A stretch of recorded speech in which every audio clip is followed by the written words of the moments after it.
What do you make of the numbers? They announced that share buyback, which is intriguing, isn't it? Do you see that as a good use of how to deploy that capital right now? It's an interesting question, Heidi, because, again, I think that's actually a cover to really sort of get around what has been a very, very hard period of time. So I think the core thing to look at, and I'll come back to the buyback in a minute, they are clearly trying to use as much of their money as they can to get debt down to a certain level, and this is another way of doing that. So, yes, capital management would be argued that this is probably an okay thing.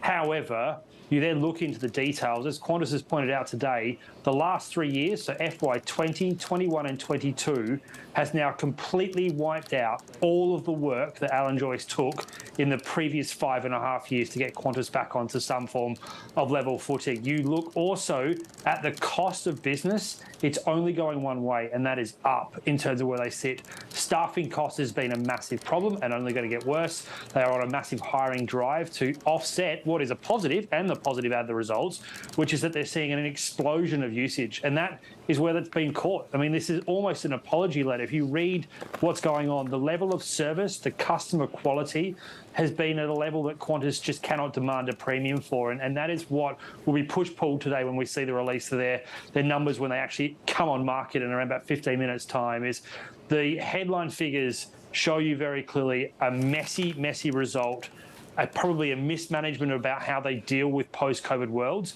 and then a cost problem that Qantas and all aviation is going to have to deal with into the post-COVID world.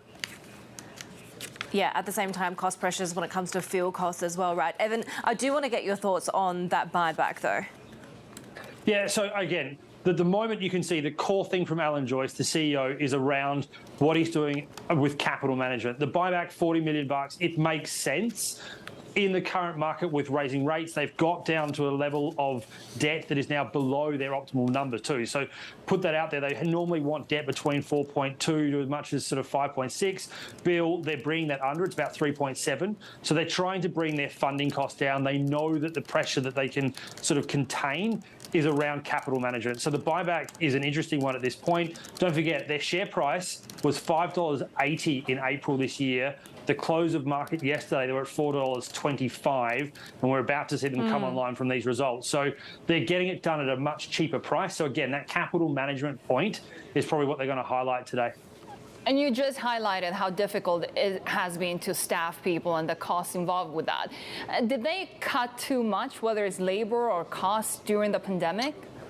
Great question, Shery. Yes, there is certainly that argument. I mean, the advantage that Australia had is that the furlong sort of employment market here was offset by the government, and that certainly helped Qantas. Qantas was one of the biggest sort of hands in that space to really have their overall staff costs there. What they'd also been doing, though, is they had been outsourcing a lot of their requirements around baggage, around engineering, and that is now coming home to roost in the fact that those contracts are having staffing problems themselves and they can't provide the service they should. So that is maybe the other argument, is that management's decisions around outsetting to try and reduce costs pre-pandemic has come back to bite them really hard, because the service they're offering has been poor. Even this week on Monday, they tried to offset the issues they've had around service with a $50 sort of voucher. It crashed their website.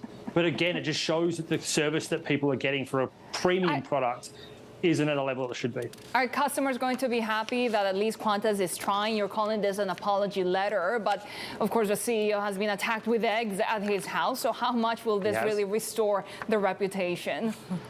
It won't yet. I mean, the biggest core take I had out of it, they have a confession table in there. Their KPIs they've actually listed, and it shows things like service around call time, around baggage requirements, and around flights that have been lost. They're at levels that you just do not expect from Qantas, and they are only getting back to a level of pre-COVID till probably January next year. So will this offer that chance, Shery? Probably not. I mean, there is still a long way to go. And in September, it's school holidays here in Australia, and there will be a ramp up again of requirements around those flights. There are still COVID restrictions here with regards to furlonging staff. All of those things are about to go through again, and expectation is that service will still not be at a level that it needs to be. Alan Joyce, turnaround king, beloved by shareholders for a very long time for doing that, not so much by customers now, and certainly not so much by Qantas staff and the union. Should he stay on? I agree with you about the fact that he has been an absolute amazing turnaround. So if you go back to when he first took over in FY14, the requirements that he did to turn the financials of this business around were unprecedented. You would expect that he still has that ability, and he has the now. So let's put that out there. He is an incredible operator. But even as he is admitted today by their own standards, Qantas has dropped the ball in the last 6 months particularly.